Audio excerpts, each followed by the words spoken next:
Buckle up for a new episode of Bumpaholics, the one and only podcast made to teach on all stages of the arrival of a baby, before, during, and after. Whether you're an expecting mother, have questions about fertility, difficulty with lactation, or postpartum, you're sure to learn from our experienced doulas when you listen to Bumpaholics. The following media content is intended to only be an educational reference guide and should not be taken as a substitute for medical advice. While KC Women's Ministry adheres to strict self-set guidelines, any advice, instructions, or information found within this media is not intended to be a substitute for medical advice, diagnosis, or treatment. KCWM makes every effort to broadcast correct information. We simply present the views based on evidence-based information. We welcome any comments, suggestions, or correction of errors.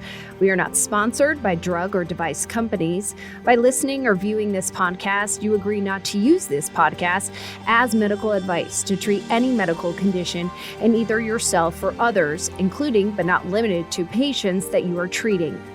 Consult your own physician for any medical issues that you may be having. This entire disclaimer also applies to any guests or contributors to the podcast. Under no circumstances shall KC Women's Ministry, any guests or contributors to the podcast, or any employees, associates, or affiliates of KC Women's Ministry be responsible for damages arising from the use of the podcast. Viewer discretion is advised. Welcome to another episode of Birthopolis. I'm Brittany Brownell, certified birth and bereavement doula, certified birth photographer, education director, and volunteer with KC Women's Ministry, mother of three, soon to be mother of four. And I'm Madison Halls. I'm a certified birth and bereavement doula, a trained postpartum doula, baby wearing peer educator, and the doula director and volunteer with KC Women's Ministry. All right. Okay, so we don't get a lot of education out there about the different ways a baby can present. What does that even mean? Right? Baby presentation is baby sitting up at a board meeting, with a PowerPoint. Like, what? Yeah. What are we even talking about, Brittany? I know. Is baby gonna just teach me now? They're gonna present something to me? No. Okay, so inside your stomach, inside a big round ball of a stomach like this one. Hi, baby. The baby is lying in certain ways. How baby is lying is baby's what they consider presentation. I don't know why they call it that. I didn't choose it. It's not my word, but that is what they call it. And I know I never got educated on it from the hospital, from any of my OBs or midwives. No one has ever spoken about what it is, other than the terms that are terrifying to most new mothers. Terms such as breech. Yeah. Which encompasses a lot of different positions as well. Yes. There's a lot of different ways to be breech. There are lots of different ways. We will go over those today in this video. Because I really feel it's important for everyone to understand, especially a pregnant person, to understand what do these mean? Are these bad? Not inherently. What's normal? What's the average presentation? Because it's totally normal for a baby not to be head down for a certain amount of time. They got plenty of room to move around. They've got lots of room, and babies can flip at any given point. And I know that there's a lot of emphasis on baby being head down at any given point, especially the further along that you get. You hear 35, 36 weeks, oh, baby's head down. This is great news. It's certainly not bad news. However, baby could be head up the next time and bottom down. They could be breech at 36 weeks and then hooray, 38 weeks, they're head down again. They have lots of room to flip. I've had clients who delivered breech babies when they were 39 and a half and baby was head down. They flip at any given time because babies are humans. They're constantly moving, even at 40 and 5. No matter how far along you are, baby is always moving. And so and there's also such a push to be head down that sometimes we don't realize that the which way baby is facing, even when they are head down, is also important. And baby spins around when you're in labor as well. And sometimes we don't know what that means. And that plays a huge role in delivery as well. Sorry, I forgot I muted myself because my kids are playing cars. But yes, Madison's totally correct. I just had a mom who, at her last appointment, baby was sitting in what is considered the right position, the right presentation. And then during labor, when baby came out, baby was what was considered sunny side up. So they can move at any time. My mom, even with my sister, I guess my sister must have been considered breech at the time. And she literally watched her stomach rotate and watched her move into a head down position, and immediately her labor started. So at any time, there's nothing to be scared of. It's just a matter of knowing what's going on to reduce that fear, knowing your options, which we're not going to go through options today because we're just not going to have the time, but knowing your options and knowing that you have a provider who will support those options and your choices. Those are what's important. So let's jump in. All right. What is a normal fetal presentation? What is what our industry considers correct? Not that it necessarily is correct, but what is the normal average presentation that a baby is during when labor begins? Yeah. So this is going to be the most beneficial for delivery, which is why it's considered normal, and it's going to be, you know, statistically what baby's going to end up in. It's called Occiput Anterior. So occiput is the point of baby's head, and anterior means forward. So the back of baby's head is going to be facing the front of mom. Or cephalic presentation, which again, head presentation. This is going to help baby kind of move through that birth canal. That point on the head is really going to help pave a way essentially through the birth canal and kind of help as they come out. The other aspect to occiput anterior, aka cephalic presentation, the baby's chin is usually at the chest. They're down this way so that their head can do that paving the way. This is also the smallest part of the head. If you touch your own head, it's like, oh, where's the widest? Widest is here, smallest is here. We don't want to go this way. We want the chin down. Of course, we have no control over this.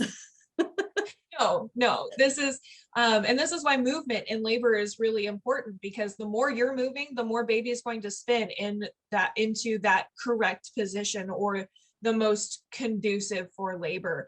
That small occiput position, that small occiput gravity is going to help get that into the correct position, because the heaviest part of baby is going to be spinning into that position to get the occiput to be anterior. And baby's going to continually move during that labor so that baby can find the way through your pelvis and the birth canal. You can't go through if you don't find your way. You know, it's just like if you were to go through a tunnel of some kind that's kind of tight and you have to move your body in certain ways to get through it. Baby's doing that very same thing. They're moving, they're wiggling, they're trying to help your body to get out. Yeah. So we have lots of movement. When does baby flip? Well, around 30 weeks, about 75% of babies are in this head down position. However, like Madison said, it's totally normal for babies to wait until 34 weeks until turning head down. Generally, once baby's head down, the head will then begin to engage the cervix around 38 to 40 weeks. So you can start labor at any time, but that doesn't necessarily mean you're going to start that early. And typically when baby starts to engage the cervix, that's when you'll notice that baby has essentially dropped. You'll notice that baby is sitting a lot lower. You'll notice that your stomach and your uterus is sitting in a different position. People may even begin to comment on how you're carrying a lot lower, baby has dropped. That's typically when they have engaged in the cervix and they are sitting a lot lower in your pelvis. It's not always an indication labor is going to start immediately or right away, but it is a good indication that things are moving in the right direction. Yes, yes. And like we said, there's not a whole lot we can do to really facilitate the engagement with the cervix other than our own positioning. You can definitely affect the position of the baby by positioning yourself, and we'll talk about that later on in this video. All right, so let's talk about some other fetal presentations. We have a wonderful graphic from Spinning Babies that we can have, we'll show. So you can see it. I'll have Justin pop that up for us. All right, so remember, occiput right here. Occiput posterior. That's our sunny side up position. That means this part of the head is facing the spine, the back. So baby, instead of facing the spine, baby's face is now facing out toward the belly. That is our sunny side up position. So it's a little more nice to call it sunny side up rather than occiput posterior. Yes, or OP. I hear it referred to as OP position a lot. Yeah. Of course, that confuses my clients because we don't always know what that means. What does OP? What, sunny, even saying sunny side up, they're like, is that a good thing? I don't know. Yeah. What's that mean? It's not a bad thing either. I mean, excuse me. This is the second most common position to be in because it's still head down. And babies are delivered in this position just as often as OA, occiput anterior, and it's nothing to be afraid of. However, it is the most common cause of back labor. Most common cause. You're having back labor. It's not a guaranteed, but it is most likely that your baby is sunny side up if you're having or had back labor. And that is simply because instead of that front part, that occiput part of the head, instead of that going along the front part of the body where it physically is supposed to go, it's going along the spine part. So now that's putting some pressure on the spine and the sacrum and then the coccyx as it goes down. But again, it doesn't mean you can't have your baby. You're totally capable of having your baby even in this position. Absolutely. It may not be the most comfortable, most comfortable position for baby to be in, but you are fully capable. Yeah, baby has to come out. None of it's comfortable. So truth. No. All right. Next we have, and I'm just going to pile these together, left and right anterior. So again, the back of the head is facing the back of the body. So is at the spine side. No. Posterior. That's posterior. Anterior is, I'm sorry, front. It's very confusing. Sorry. Okay. It's easy to get your terms confused, but anterior is your front, posterior is your your bum. Posterior. Yeah. Posterior. Post. So left and right anterior, the occiput is either to your left side or to your right side, but it is still to the front of your body. You can still have a baby that way. Chances are they're moving, and that's just how they kind of came out. Keep spinning. Yep. Again, movement and labor is going to happen. Baby's moving, you're moving. Everyone's going to keep spinning. Most likely they're going to go from left to right to center and back and just keep on moving and turning and spinning, and it's going to be a party. Moving and a grooving and a moving and a grooving. And then you have the left and right posterior. So again, you've got baby's back of the head is to the bottom, your bottom, either left or right. Okay. And then this one is quite an interesting one to see with when a birth happens. A face presentation. You get your nose first. Coming out for the baby. It's really strange looking. It's crazy. Yeah. And this again, is what happens. Yeah, so this is what happens when the forehead comes out instead, the forehead is leading the way instead of the back of the occiput. So this typically happens when your occiput anterior, so you've got the back of the head is forward. You're not sunny side up. However, instead of your chin being tucked, chin is up. So forehead is going, your nose and your chin are kind of leading the way. So then baby's face comes out like this instead of like this. Sometimes it's just a slight tilt and it's just the forehead, but oftentimes when we say it's face presentation, you have this whole section coming first, all the nose and the mouth. There was one video I watched where the doctor goes, "What is that?" Or was it the midwife? I don't know. Whatever the provider was, "What is that?" And then they realized, oh, it's the nose. I'm sure that was comforting for the mother to hear. Yeah, you're sitting here going, how do you not know? But okay. If it's your first time seeing a face presentation, I guess maybe it would be startling, but that's still not something you want your provider to say when your baby is speaking. Like, keep it to yourself, like just do what you got to do, and then freak out later. Like, don't be scaring people. Goodness. Right? Just shh, keep it quiet. And talk about it later with your team. Exactly. That's what the break room. Did you see that? Process later, not during. Exactly. During, just deal with it now. All right, so now we have that scary term, breech. What is breech? Well, we have a few different presentation types that are considered breech, one of which you definitely don't want, because you just can't have a baby in this particular style. But we'll talk about that last. It's not a good one. So the first breech style is, oops, sorry, rearranging my list here so that I don't get confused, is frank breech. This is one of the most common breech styles.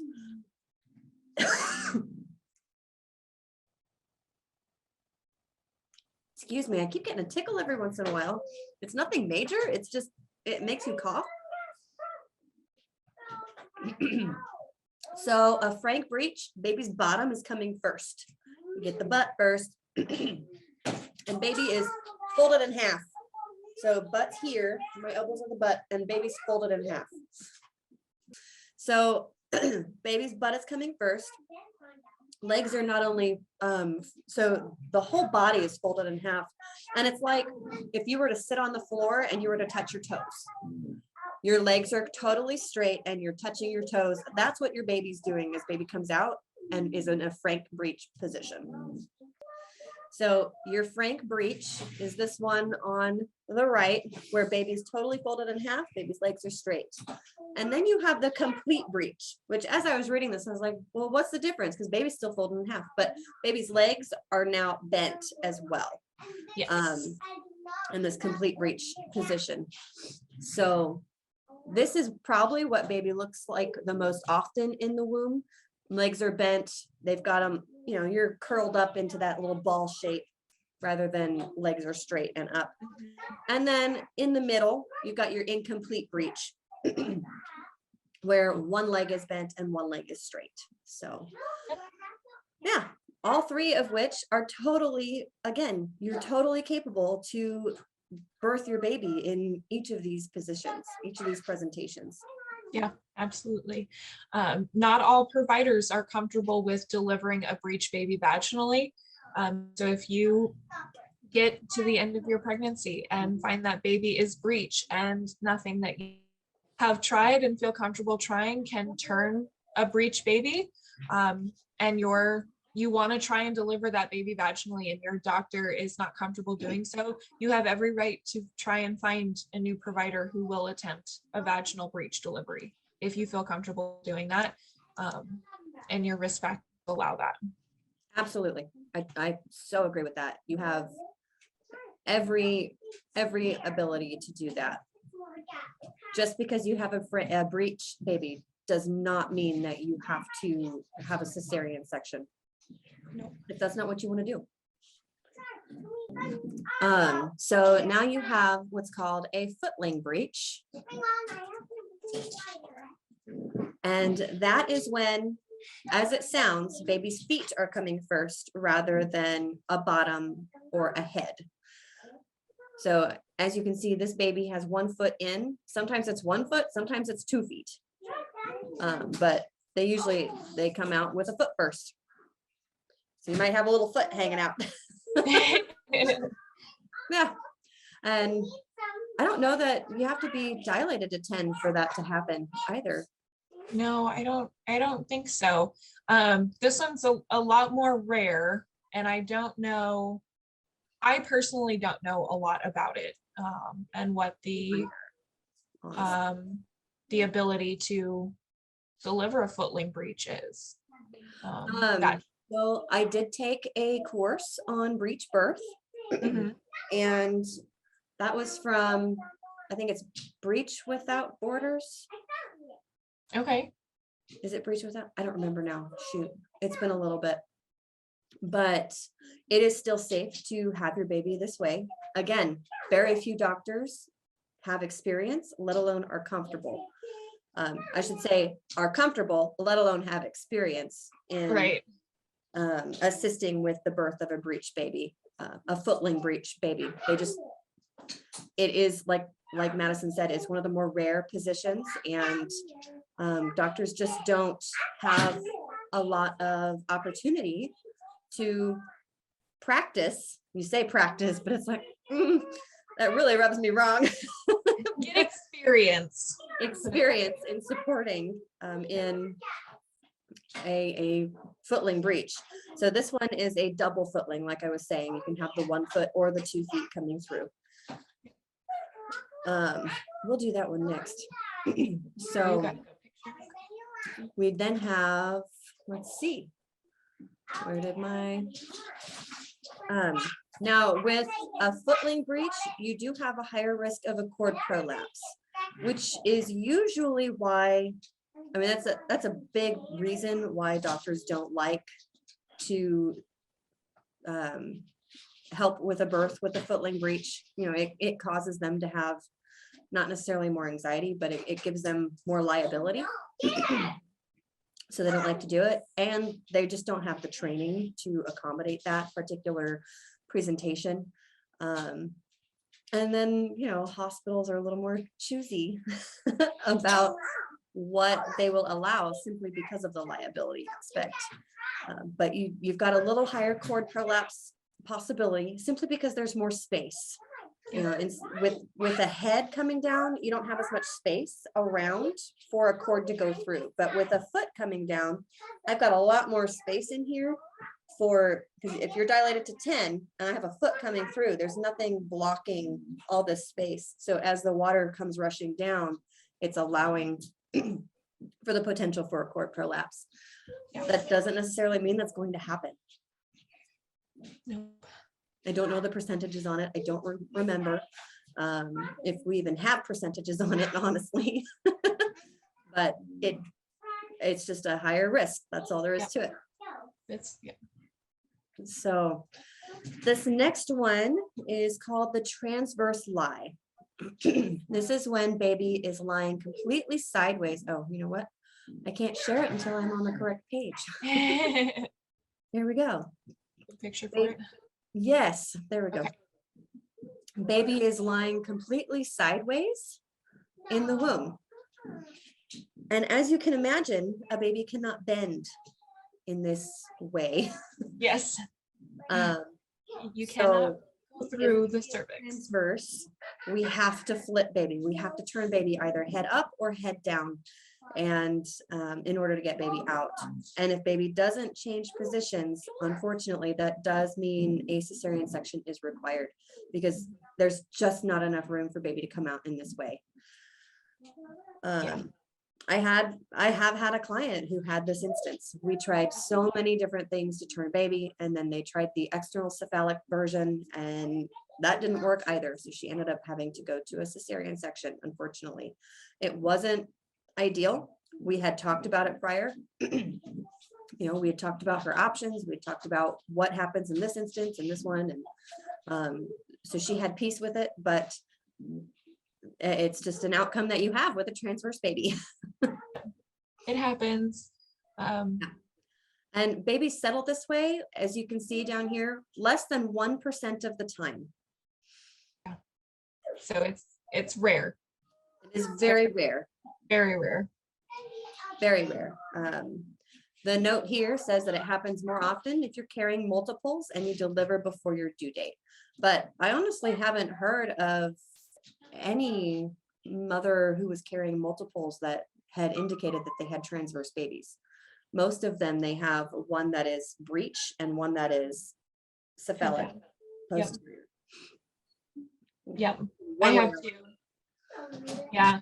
All multiples that I've ever experienced are either one or the other. They're both head down or they're both breech. Yeah. Most of the ones I've seen are usually one or the other, but they could definitely be both one way or both the other way. Yeah, but certainly I would imagine, it said before your due date. So, it makes me wonder just how far before your due date they're talking.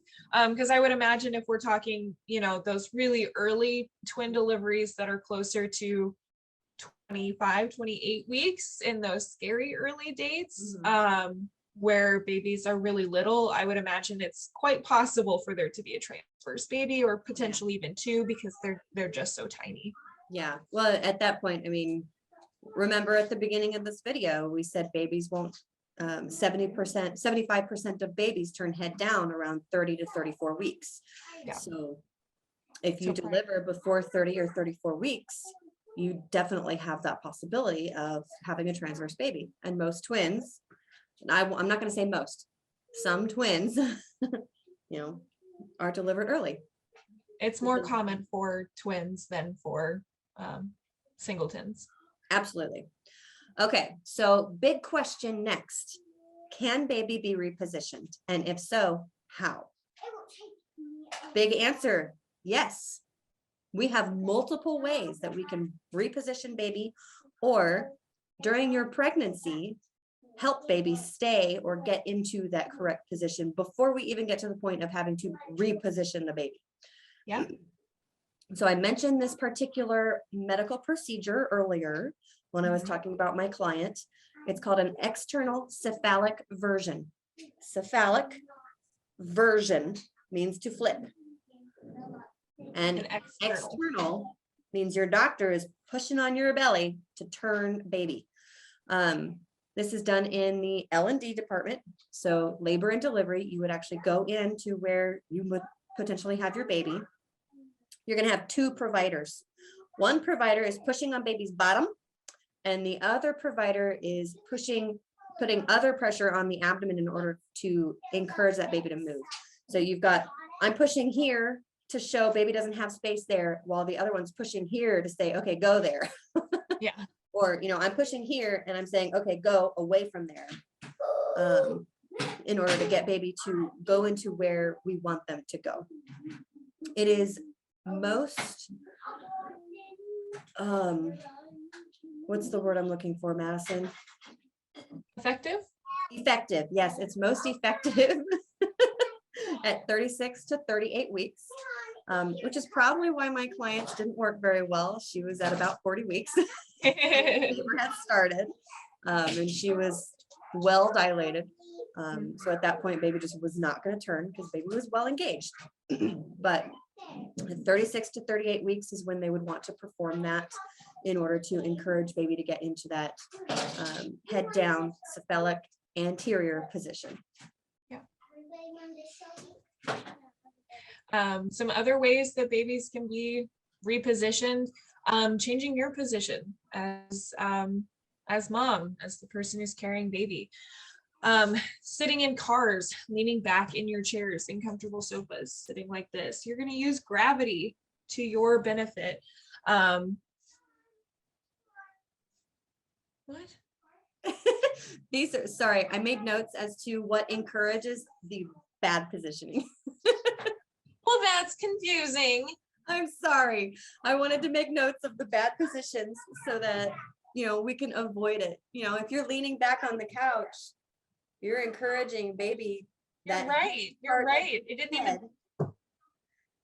yeah. And see, I knew that, and I was just reading your notes because I trusted you. How dare you?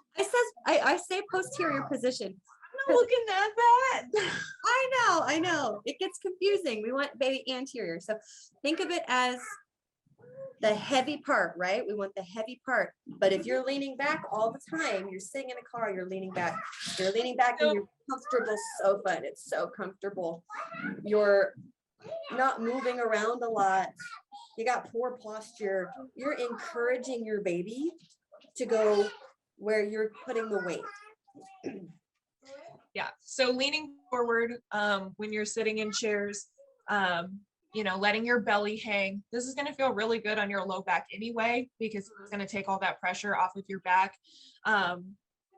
Again, like I was saying, using gravity to your benefit, trying to get baby's back and head down to the ground, going on hands and knees, trying to avoid any kind of recline, because again, I knew that. I just was going off notes and got distracted because I'm just focused. I'm sorry.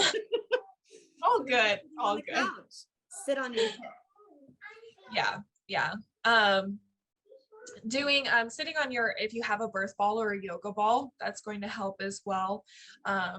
Moving around is going to help. Moving around seems so vague, but honestly, any kind of movement that you do, kind of, if you're rocking on your yoga ball, you're going for a walk, you're just switching positions, just going from, your chair to your bed, if you're resting, or anything like that, is any kind of movement is going to get baby moving and getting them into a good position. Mm-hmm. If you do any kind of prenatal yoga or any yoga at all, doing pelvic rocks and cat-cow while you're on hands and knees, laying on your left. Not only do they encourage an anterior cephalic position, but they also feel wonderful. Yes, they really do. And they help prepare your pelvic ligaments for labor. So you're going to be in a good position for when labor does begin. Mm-hmm. You're going to help stretch out some of those muscles. It's going to help your low back, and it's going to feel amazing. And even if you're not pregnant, it feels amazing. I do them all the time. It feels so good. Yes, it releases so much tension in your lower back. Oh, it's so great. Oh my goodness. I mean, just pelvic rocks in general, like just feels amazing. Do them. Yes, they're great. Segue. Sleeping on your left side is going to be beneficial. Supporting your legs with pillows in between. Again, using gravity to kind of get baby's back onto that left side. That way, when you get up, baby kind of swings around. Mm-hmm. Let's see. And then babies like to be warm. So especially in the winter, wear something that's going to cover your tummy. They want that back to be warm. So when their back is cold, they are encouraged to flip around and put their spine to your spine, because that's where they're the warmest. Mm-hmm. They just have that innate, I want to be warm. So if you can find ways to keep your tummy warm in the winter, don't let it just hang out there under your coat, cover it up, find something to cover up your tummy. Not only will it keep your baby warm, but it's going to keep you warm, but that will help encourage them too, to have their spine to your belly rather than spine to spine, which means occiput anterior. Yes. Spinning babies techniques. We talk about spinning babies a lot. We as doulas tend to use their techniques a lot. Some of the things that we already mentioned are spinning babies techniques. Some of the yoga positions are, they're going to be used based on what your baby's position already is. You can find this out from, going to your doctor and finding it out. You can also, a lot of times, find your own baby's position just by feeling where they are. You can kind of tell. Some people have a harder time depending on how far back baby sits. Sometimes you can't really tell, is this a head or is this a butt? I don't really know. What is this? But you can oftentimes find where there's a hard spot, and then you can find their spine and kind of figure out, okay, this is their back. Now, is this a head or a butt? And you can figure out just kind of by mapping their body, where they're sitting and in what position. And the map that we were looking at earlier in the different positions of baby's presentation is from Spinning Babies. You have full access to that, and you can use that to kind of figure out, okay, baby's, butt is here and head is here. So what kind of position are they in? What techniques can I use to kind of get them into a better position? Mm-hmm. And I know through my pregnancies, I just kind of innately knew where baby was. Mostly because I don't know if it was because I was in tune or due to maternal instincts or what, but I felt like I just knew where baby was. Sorry. Ringing. Scam likely, it says. Gotta love that. Yes. Trust your instincts. Again, trust those. Don't be afraid to put some pressure when you're feeling your tummy. It's not going to hurt you. It's not going to hurt baby. You can put some pressure as you feel for things. And you know what? Baby might kick you back. And it's pretty fun and entertaining. And then you'll know for sure, hey, that was a butt because that was a foot. Yeah, that's a foot. All right. I know where the butt is now. Or that was an elbow. You might be going, well, how can you tell the elbow from a heel or from a hand? I don't know. It's hard to describe. But Sometimes you just know. You just know. You just feel it and you just know. If baby is breech, you can use Spinning Babies techniques. You can call your doula. Your doula can come and do these Spinning Babies techniques with you or teach them with you beforehand on ways that you can reposition baby with those techniques. It takes time. It's not something that is going to happen after one round. Sometimes, yes. Most of the time, no. Most of the time, you're going to have to do it multiple times a day. If you really want your baby to flip, you have to do it multiple times a day. I cannot stress that enough. Yes, absolutely. Once is not going to. Repetition. Mm-hmm. Repetition, because you know what? You repeatedly lean back on the couch, or you're repeatedly in the car for long time frames, or you're repeatedly having a cold belly, or, just throughout. And it's not even saying that you've done something wrong. I shouldn't say you are doing this. It's just through daily life, our actions might be instigating some of these things, or that's just where baby likes to be. Maybe that's just where baby has space. So that's where baby wants to go. Make that space so baby wants to go into that open space. And again, it has nothing to do with something that you did. Maybe you need to do some body balancing. Go see a massage therapist to help release some tension that you didn't know was carried in your pelvic floor. That once that's released, now you have space created for baby to say, oh, there's more space here. Let me go there. Yeah. A chiropractor can do wonders in helping make space. If you are just slightly out of alignment, that means your muscles are in the wrong place, which means something could be reducing the amount of space that baby has within your womb. And again, that's nothing that you did. Part of that is just living. Part of that is just going day by day and having extra weight, all kinds of things going on with our bodies. Check out the trimester journey where I talk about all the kinds of things going on with our bodies. But we have a lot going on here. So just because baby is in what's considered a non-ideal position doesn't mean it's your fault. And it doesn't mean we can fix it, but we can try. We can try to change it. It's worth the effort. Yeah. Acupuncture is another great way that you can change things, because again, by pinpointing certain muscles with the acupuncture needles, you can release tension. You can do acupuncture or acupressure. Massage therapy sounds way better to me than just acupressure, but combined. They are separate though. They are separate. They're two different. They can be combined, but they are separate. They are two different things. Acupressure does not have a needle. Acupuncture has little needles that I hear it doesn't hurt, but no, I don't think I want to do it. I'll take a chiropractor and a massage therapist and some body balancing and Spinning Babies any day. I'll even take some acupressure, but I don't know about acupuncture. So You have lots of tools that we can try and utilize. The sooner we utilize those tools, the better your outcome could be, the lower your risk of having a non-optimum presentation. But there's no guarantee in our lives, just not. No, there never is, and that's okay.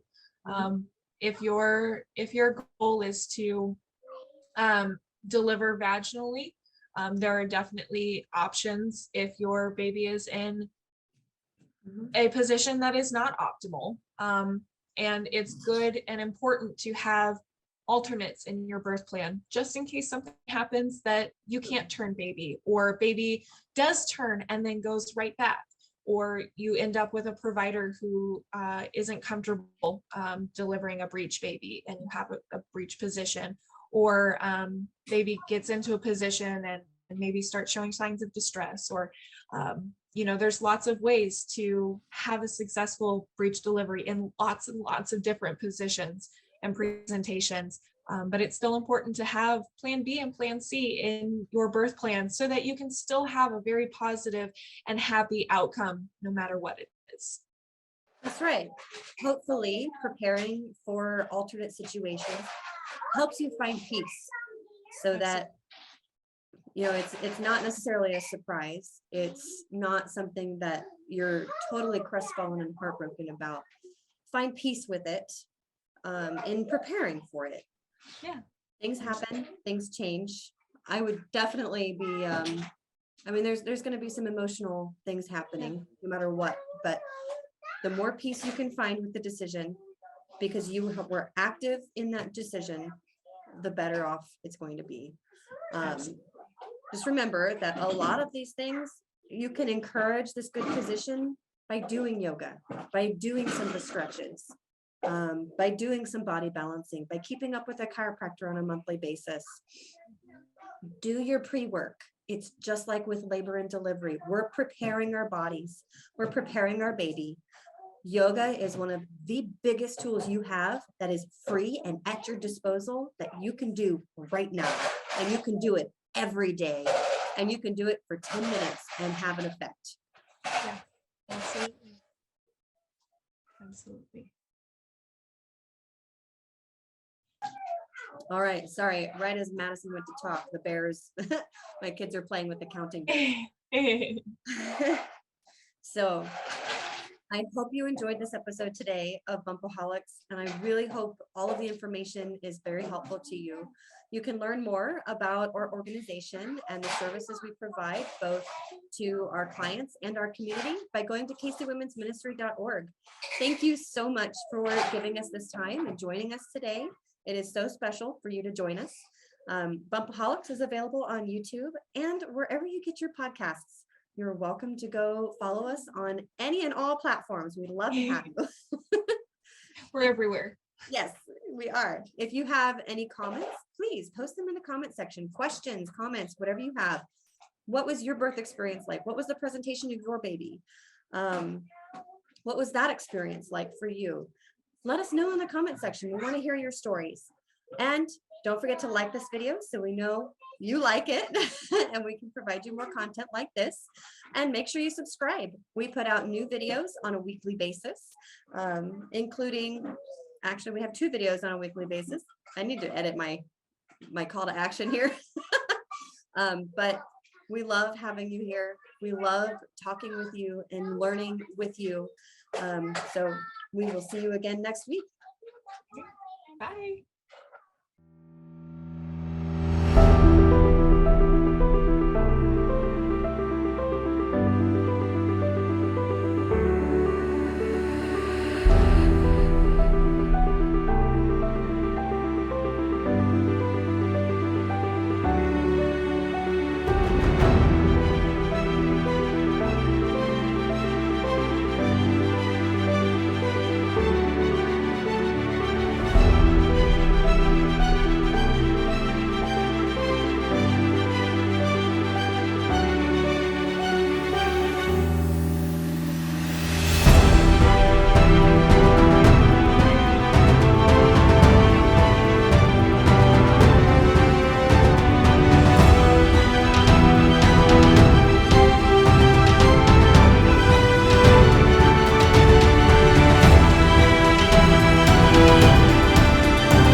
you.